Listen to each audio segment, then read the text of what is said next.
Bonjour frères et sœurs, très heureux de partager ces moments ce matin.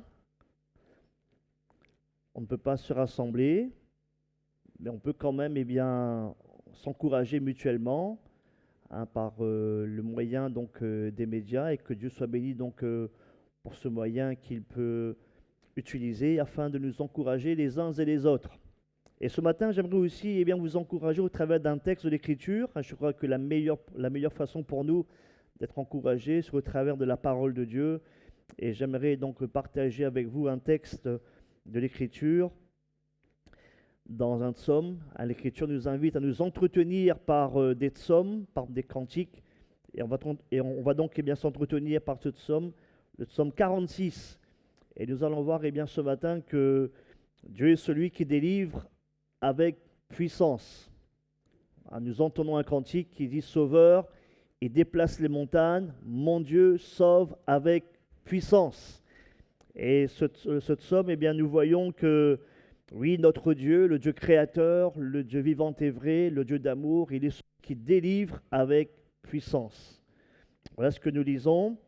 Dieu est pour nous un refuge et un appui, un secours qui ne manque jamais dans la détresse.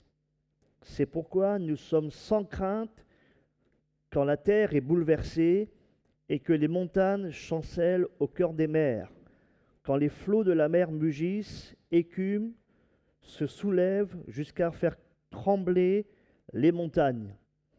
Il est un fleuve dont les courants réjouissent la cité de Dieu, le sanctuaire des demeures du Très-Haut. Dieu est au milieu d'elle, elle n'est point ébranlée. Dieu la secourt dès l'aube du matin. Les nations s'agitent, des royaumes s'ébranlent. Il fait entendre sa voix, la terre se fond d'épouvante. L'Éternel des armées est avec nous, le Dieu de Jacob est pour nous une haute retraite. Venez, contemplez les œuvres de l'Éternel, les ravages qu'il a opérés sur la terre. C'est lui qui a fait cesser les combats jusqu'au bout de la terre. Il a brisé l'arc et il a rompu la lance, il a consumé par le feu les chars de guerre. Arrêtez et sachez que je suis Dieu. Je domine sur les nations, je domine sur la terre. L'Éternel des armées est avec nous. Le Dieu de Jacob est pour nous une haute retraite. Quel beau psaume, quel bel encouragement de la part du Seigneur. Et déjà, nous pouvons voir, frères et sœurs, que ce psaume commence par: Dieu est pour nous un refuge et un appui. Et ce psaume aussi, il se termine par: l'Éternel des armées est avec nous. Le Dieu de Jacob est pour nous une haute retraite. Vous voyez, au début comme à la fin, Dieu est pour nous. Dieu est pour nous. L'attention n'est pas tournée sur nous, l'attention n'est pas sur nos problèmes, nos soucis, mais sur la personne de Dieu. Et cela montre, chers amis, frères et sœurs, que se focaliser sur Dieu en temps de difficulté est toujours la meilleure solution. Dieu est pour nous un refuge. Dieu est pour nous une haute retraite. Et si nous nous rapprochons un petit peu du texte hébreu, nous pouvons voir cette version qui dit ceci: Dieu est pour nous un refuge et notre force, une aide dans la détresse, extrêmement disponible dans la détresse. Dieu est un refuge, une force. Il est présent, disponible. C'est beau, c'est bon de savoir que Dieu, il est présent, il est disponible. Aujourd'hui, on ne peut pas se rendre disponible, on va dire, de par les circonstances, pour nous rassembler. Mais cependant, Dieu, lui, il est présent, il est disponible. Et nous allons voir que dans cette somme, 3 points: Dieu est plus grand que le plus grand danger. Il est plus proche que la plus proche menace. Et enfin, il est plus puissant que l'ennemi le plus puissant. Dieu est plus grand que le plus grand danger. Le premier aspect du Dieu qui délivre, c'est que Dieu est plus grand que le plus grand danger. Nous avons lu ce premier verset, Dieu est pour nous un refuge et un appui, un secours qui ne manque jamais dans la détresse. Une autre version dit ceci, toujours présent, un secours toujours présent dans la détresse. Il faut savoir que dans la Bible, souvent, lorsqu'il est fait allusion au refuge, le refuge nous parle de la forteresse la plus forte et la plus imprenable des alentours. Souvent, dans la Bible, le mot refuge, il fait aussi allusion à un contexte de particulier, de combat, de guerre, et cela nous parle d'une forteresse de la plus forte et la plus imprenable des alentours. Regardez David, par exemple, dans sa vie de fugitif, puisqu'il fuyait une situation, il fuyait particulièrement un ennemi. Son refuge en situation de danger, par exemple, il nous le relate dans le psaume 118, que je vous cite, il va dire ceci, « Mieux vaut chercher un refuge en l'Éternel que de se confier à l'homme. » Mieux vaut chercher un refuge en l'Éternel, il le dit encore une seconde fois, que de se confier au grand. Toutes les nations m'environnaient. Au nom de l'Éternel, je les taille en pièces. Elles m'environnaient, m'enveloppaient. Au nom de l'Éternel, je les taille en pièces. Et il dira aussi un peu plus loin, mais l'Éternel m'a secouru. Vous voyez, on retrouve aussi l'idée de secours ici, qui est que David aussi il a expérimenté et que nous retrouvons aussi dans ce psaume. Dieu, frères et sœurs, chers amis, est la place imprenable où nous pouvons nous cacher quand tout le reste défaille. C'est beau, hein? Et dans cette situation particulière dans laquelle nous nous trouvons, nous et aussi les nations aussi aux alentours, Dieu est la place imprenable où nous pouvons nous cacher quand le reste défaille. Il est un véritable refuge dans toutes les situations. Je crois qu'il est bon de rester caché en Jésus. Jésus qui est ce moyen de salut que Dieu nous a donné, je crois qu'il est bon de rester caché en Jésus, de rester caché en lui. Dieu est un refuge. Mais il est aussi notre force. Dieu nous entoure, mais aussi, j'aimerais vous dire, frères et sœurs aussi, qu'il nous soulève. Dans ce sens qu'il nous donne l'énergie pour tenir ferme, pour faire face aux menaces, pour les affronter et aussi pour en sortir victorieux. Je crois que Jésus est une force. Il est dit que l'Éternel, il donne la force à son peuple.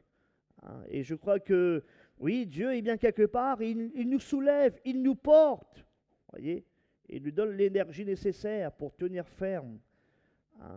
Et aussi, tout à l'heure, je reprenais un petit peu la version qui se rapprochait de l'hébreu. Dieu est aussi une aide extrêmement disponible en temps de détresse. Et vous savez, ici, lorsqu'il est parlé de détresse, c'est comme si la situation, elle est serrée, comme si, on était un peu comme confiné, voyez. Et la détresse ici, c'est quand les choses deviennent serrées. Il y a de la tension, c'est oppressant, c'est désagréable. Mais, frères et sœurs, il y a une bonne nouvelle. Dieu sait comment nous aider. C'est ce soutien. Vous savez, ici, le mot aussi, il est un secours, une aide. Ça parle aussi de soutien. Ça a la même racine que le mot aide en Genèse 2, lorsque Dieu dit à Adam, je lui ferai une aide semblable à lui. Voyez, lorsque Dieu va dire à Adam qu'il va lui apporter une aide, c'est-à-dire un vis-à-vis, une épouse, une aide parfaite pour sa situation et son besoin. Et Dieu sait ce que c'est d'aider. n'est-ce pas? Hein, c'est lui qui a inventé le concept pour nous aider, hein, pour nous aider parfaitement. L'Écriture dit eh bien qu'il sauve parfaitement, hein, ceux qui s'approchent de lui, et c'est le meilleur pour nous aider. Et il est extrêmement disponible, hein, pour ceux qui mettent leur confiance en Dieu. Je crois que, frères et sœurs, Dieu est le spécialiste de l'aide, du secours, hein. Un secours qui ne manque jamais dans la détresse. Et c'est ce que nous voyons dans le verset 3, où eh bien, le psalmiste va dire c'est pourquoi. Vous voyez, après avoir dit eh bien Dieu est pour nous, il va dire c'est pourquoi nous sommes sans crainte quand la terre est bouleversée. Eh oui, la terre est bouleversée. Lorsque nous entendons tout ce qui se passe, lorsque nous entendons eh bien, les nouvelles, nous pouvons dire que la terre est bouleversée. Mais c'est pourquoi nous sommes sans crainte quand la terre est bouleversée et que les montagnes chancellent au cœur des mers. Quand les flots de la mer mugissent, écument, se soulèvent jusqu'à faire trembler les montagnes. J'aimerais un petit peu vous ramener un petit peu en arrière, toujours aux années 2000. On a eu, eh bien, des situations pas faciles, hein. Et regardez, c'est ce qui s'est passé, hein, ce qui s'est passé en 2000, par exemple, hein, en 2004, en 2011. Eh bien, nous l'avons dans ce texte. Il est parlé que quand les flots de la mer mugissent, écument, se soulèvent, jusqu'à faire trembler les montagnes. Ça nous parle du tsunami, hein. Comment, eh bien, les tsunamis qui hein, ont bouleversé hein, en 2004, en 2011, eh bien, des nations, des pays. Terrible, vous voyez, terrible. Mes frères et sœurs, mais Dieu, lui, il est plus puissant que tout cela. Hein. Et ainsi, rien ne peut toucher au refuge que Dieu offre à ceux qui placent en lui leur confiance. Et dans le psaume 29, il est dit que l'Éternel était sur son trône lors du déluge. Lorsque Noé était donc eh bien, dans cette arche et qu'il était en sécurité, vous voyez, et le déluge eh bien, s'est abattu, et il est dit que l'Éternel était sur son trône lors du déluge. L'Éternel, il règne, hein, il règne éternellement. Il est l'ultime libérateur. Il est le Dieu vivant. Et j'aimerais vous dire que notre Dieu, il gagne toujours. Il gagne toujours, hein. Jésus, il est victorieux. C'est notre victoire. À la croix, il a tout accompli. Vous voyez? Et bien, il gagne toujours. Notre Dieu, c'est lui qui a le dernier mot. Hein. Le deuxième point, Dieu est plus proche que la menace la plus proche. Au verset 5, il est un fleuve dont les courants réjouissent la cité de Dieu, le sanctuaire des demeures du Très-Haut. Dieu est au milieu d'elle, elle n'est point ébranlée. Dieu la secourt dès l'aube du matin. Alors que nous voyons les vagues de l'océan qui déferlent, hein, comme eh bien ici nous l'avons lu dans ce psaume, le verset 3 et 4, hein. Alors eh bien que nous voyons les vagues de l'océan se déferler, elles sont imprévisibles, redoutables et mortelles. Frères et sœurs, la bonté de Dieu ici, hein, nous pouvons dire, la bonté de Dieu est comme une rivière. Une rivière. Vous savez, la rivière, elle est un peu l'inverse de la mer, surtout dans ce contexte, hein. Contrairement aux vagues de l'océan en fureur qui, eh bien, qui déferlent, la rivière, elle coule de manière constante. Elle donne la vie. Et nous avons là l'image de Jésus. Jésus, celui qui nous donne la vie. Il a en lui la vie. Il va dire, eh bien, qu'il est venu pour nous donner la vie et la vie en abondance. Il va dire aussi un peu plus loin, eh bien, celui qui croit en moi, des fleuves, et des fleuves, eh bien, d'eau vive couleront de son sein, comme dit l'Écriture. Et je crois qu'ici, eh bien, cette rivière, voyez, eh bien, qui donne la vie, elle est le symbole de la bénédiction. Contrairement aux montagnes qui sont ébranlées, la rivière de Dieu, elle n'est jamais ébranlée. Dieu est toujours là. Il est toujours là. et sera toujours là, pour nous bénir, pour nous rassurer, pour eh bien, nous protéger, pour nous faire du bien. Sa présence est un cadeau, pardon. Sa présence est un cadeau qu'aucune situation ni aucun ennemi ne peut nous enlever. Je crois que, frères et sœurs, nous avons un privilège d'être connus de Dieu, d'être en Jésus. Et il y a eh bien, des situations qui sont là, mais rien ne peut nous enlever ce que Jésus nous donne ou nous a donné. Sa paix. Je vous donne ma paix. Je vous laisse ma paix, dira Jésus. Voyez, sa joie, sa présence. Uniquement, eh bien, si nous, eh bien, on se soustrait, voyez, de sa présence, et alors on n'aura pas part, eh bien, à ses bénédictions. Mais je crois que rien, ni aucune situation ne peut nous enlever ce que Jésus nous a donné. Je vous laisse ma paix, dira-t-il. Pour ceux qui mettent leur confiance en Dieu, Dieu est toujours plus proche que la menace la plus proche. Regardez quelques exemples de l'Écriture pour ne pas trop, pour ne pas trop être trop long, voilà. Regardez quand Satan a voulu tuer l'enfant de Jésus.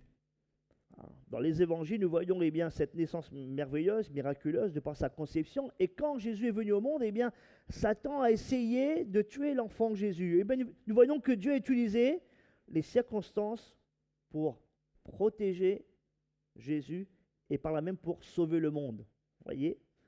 Regardez les frères de Joseph. Ils le haïssaient. Ils voulaient le tuer. Et finalement, ils l'ont vendu en esclave. Regardez comment Dieu est au contrôle. C'est grâce à Joseph en Égypte, vendu, alors eh bien qu'il a été laissé pour mort.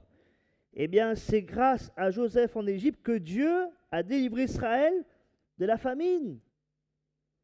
Et Dieu aussi a délivré la région entière de la famine. Et ainsi Joseph dit à ses frères, « Vous aviez médité de me faire du mal.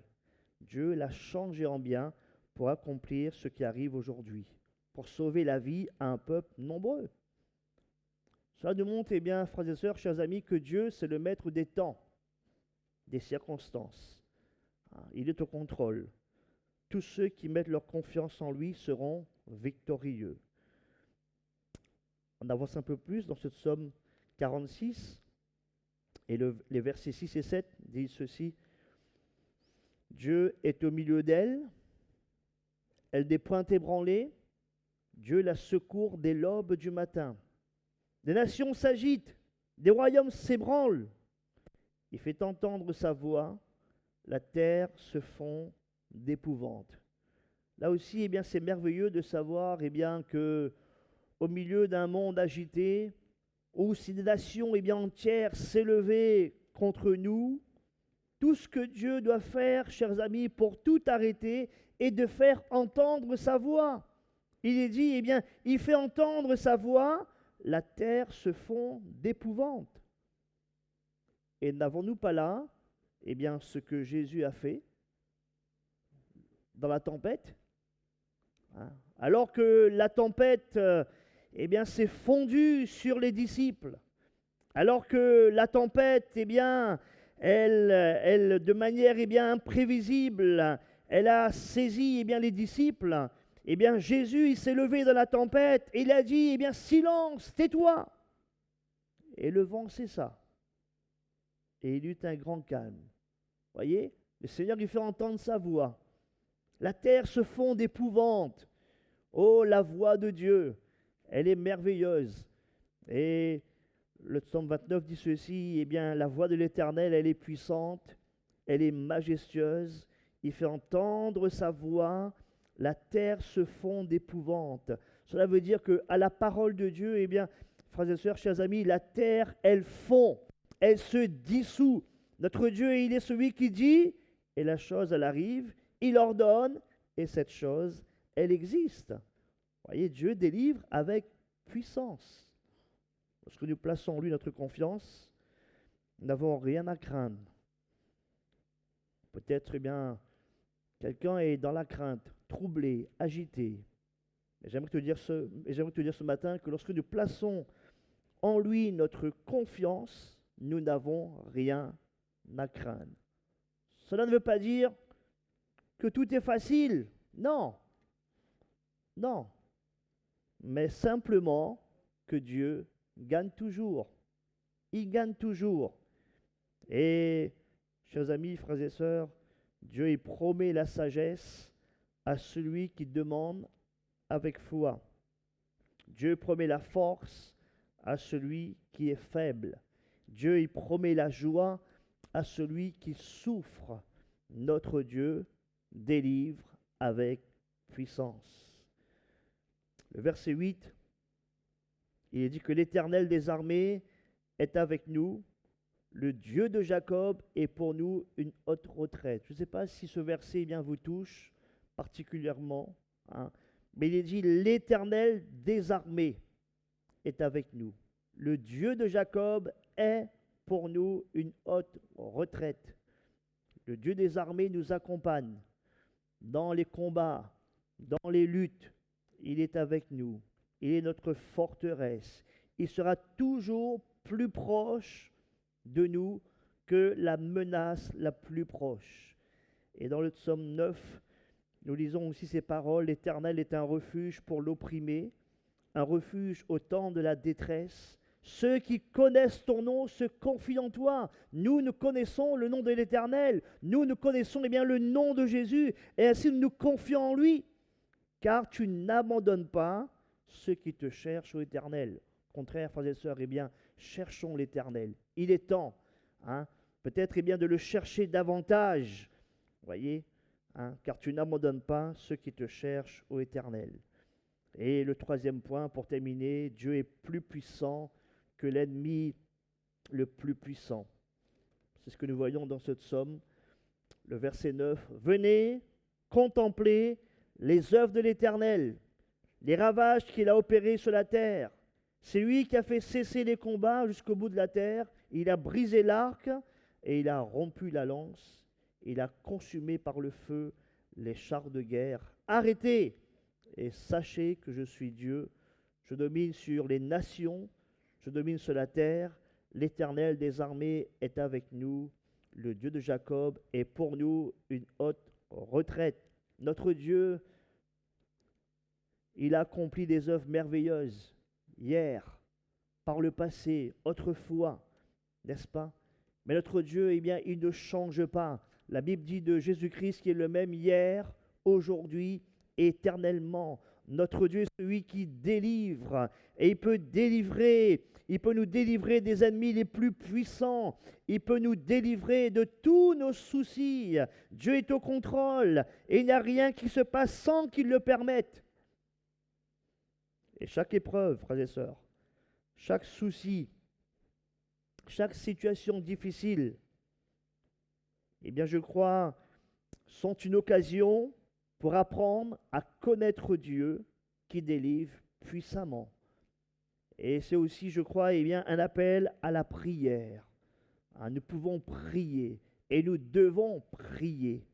Hein, je crois que, eh bien, par la prière de l'Église, hein, par la prière des uns et des autres, alors, eh bien, le Seigneur aussi, il est à l'œuvre et il nous délivre.